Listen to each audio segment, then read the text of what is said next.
3, 2, 1. It's story time.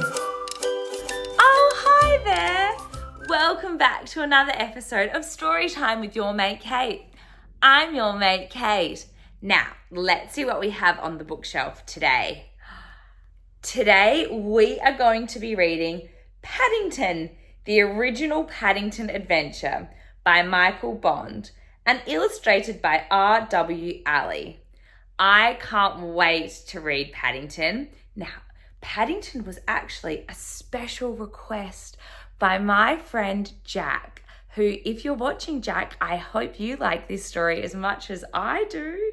Can't wait to find out what happens in Paddington.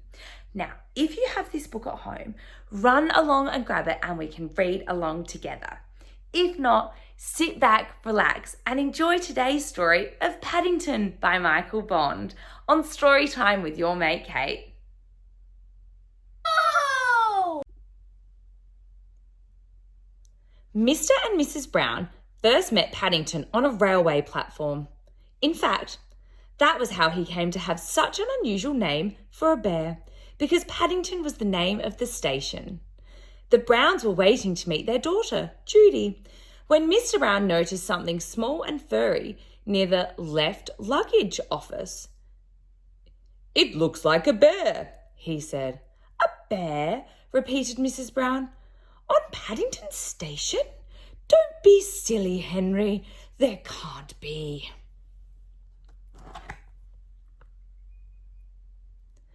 But Mr. Brown was right. It was sitting on an old leather suitcase marked "Wanted on Voyage," and as they drew near it, stood up and politely raised its hat. Good afternoon," it said. "May I help you?" "It's very kind of you," said Mr. Brown. "But as a matter of fact, we were wondering if we could help you." "You're a very small bear," said Mrs. Brown. "Where are you from?" The bear looked around carefully before replying, "Darkest Peru. I'm not really supposed to be here at all. I'm a stowaway."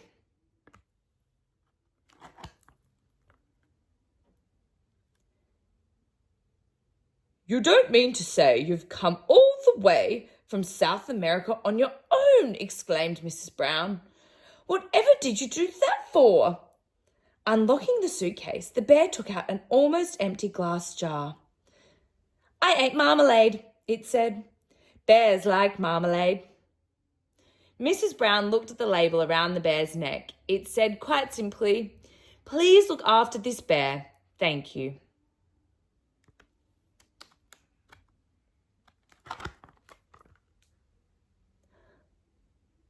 "Oh, Henry," she cried. "We can't leave him here all by himself. There's no knowing what might happen to him. Can't he come home and stay with us?" "Stay with us?" repeated Mr. Brown nervously. He looked down at the bear. Would you like that?" he asked. "That is," he said hastily, "if you have nothing else planned." "Oh, yes," replied the bear. "I would like that very much.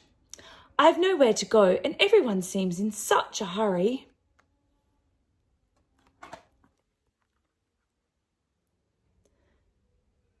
"That settles it," said Mrs. Brown. "Now, you must be thirsty after your journey. Mr. Brown, can you get some tea while I go and meet our daughter Judy?" "But Mary," said Mr. Brown, "we don't even know its name." Mrs. Brown thought for a moment. "I know," she said. "We'll call him Paddington, after the station." "Paddington!" The bear tested it several times, just to make sure. "It sounds very important." Mr. Brown tried it out next. "Follow me, Paddington," he said. "I'll take you to the snack bar."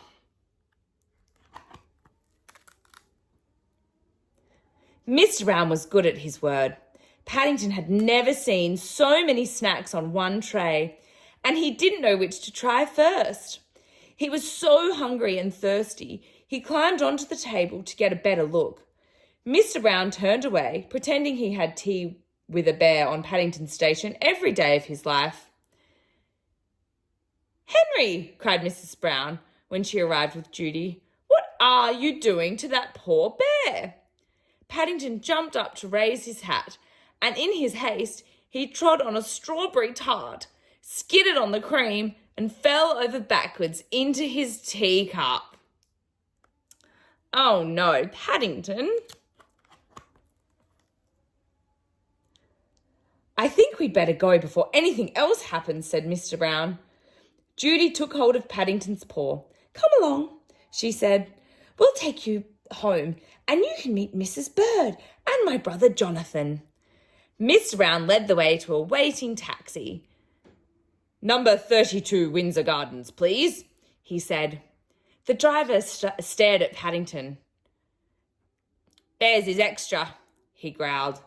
"Sticky Bears is twice as much, and make sure none of it comes off on my interior. It was clean when I set out this morning."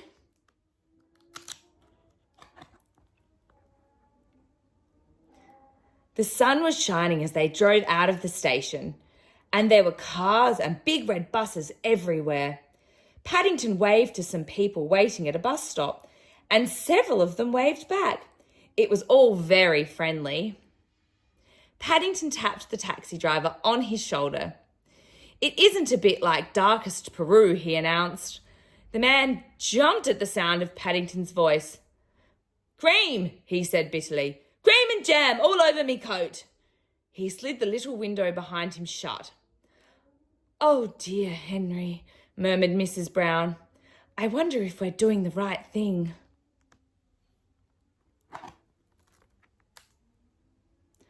Fortunately, before anyone had time to answer, they arrived at Windsor Gardens, and Judy helped Paddington onto the pavement.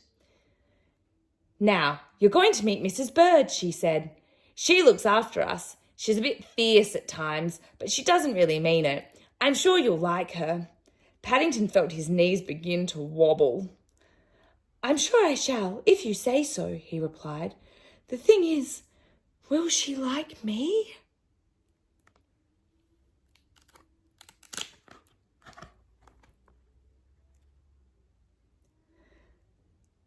"Goodness gracious!" exclaimed Mrs. Bird. "What have you got here?" "It's not a what," said Judy. "It's a bear called Paddington, and he's coming to stay with us." "A bear?" said Mrs. Bird, as Paddington raised his hat. "Well, he has good manners, I'll say that for him." I'm afraid I stepped on jam tart by mistake," said Paddington. "I can see that," said Mrs. Bird. "You'd better have a bath before you're very much older. Judy, can you take it on for you? I dare say you'll be wanting some marmalade too." "I think she likes you," whispered Judy. Paddington had never been in a bathroom before, and while the water was running, he made himself at home. First of all, he tried writing his new name in the steam on the mirror. Then he used Mr. Brown's shaving foam to draw a map of Peru on the floor. It wasn't until a drip landed on his head that he remembered what he was supposed to be doing. He soon discovered that getting into a bath is one thing, but it's quite another matter getting out again, especially when it's full of soapy water. Oh no, Paddington's a bit stuck. Paddington tried calling out, "Help!" at first in a quiet voice so not to disturb anyone, then very loudly, "Help! Help!" When that didn't work, he began bawling the water out with his hat, but the hat had several holes in it, and his map of Peru soon turned into a sea of foam. Suddenly, Jonathan and Judy burst into the bathroom and lifted a dripping Paddington onto the floor. "Thank goodness you're all right," cried Judy. "We heard you yelling." "Fancy making such a mess," said Jonathan admiringly. "You should have pulled the plug out." "Oh," said Paddington, "I never thought of that." When Paddington came downstairs, he looked so clean no one could possibly be cross with him. His fur was all soft and silky. His nose gleamed and his paws had lost all traces of the jam and cream. The Browns made room for him in a small armchair, and Mrs. Bird brought him a pot of tea and a plate of hot buttered toast and marmalade.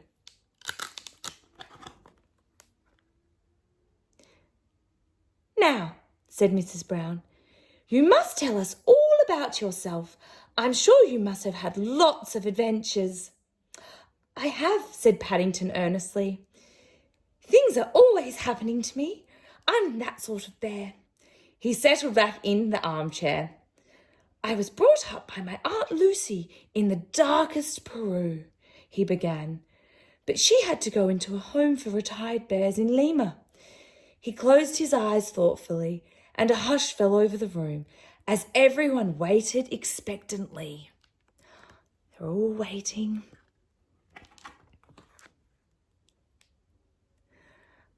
After a while, when nothing happened, they began to get restless. Mr. Brown tried coughing. Then he reached across and poked Paddington. "Well, I never," he said. "I do believe he's fast asleep." "After all that's happened to him," said Mrs. Brown, "is it any wonder?" Tired Paddington. Paddington by Michael Bond and illustrated by J.R. Alley. I loved Paddington. What a marvellous story, meeting our furry friend for the very first time. And think about that, he had come all the way from darkest Peru. And he's such a friendly bear. That taxi driver, though, he was a bit of a grump. Now, I can't wait to find more Paddington stories and pop them on the bookshelf so we can keep meeting and learning about Paddington and the Browns and Mrs. Bird. She was so friendly. Thanks for reading today's story of Paddington with me. I hope you loved it as much as I did, and especially my friend Jack, who's requested Paddington books. Thank you for that suggestion. I can't wait to find more stories to share with you all, and especially you, Jack. Now, join me next time and we'll find out what's on the bookshelf. Bye for now.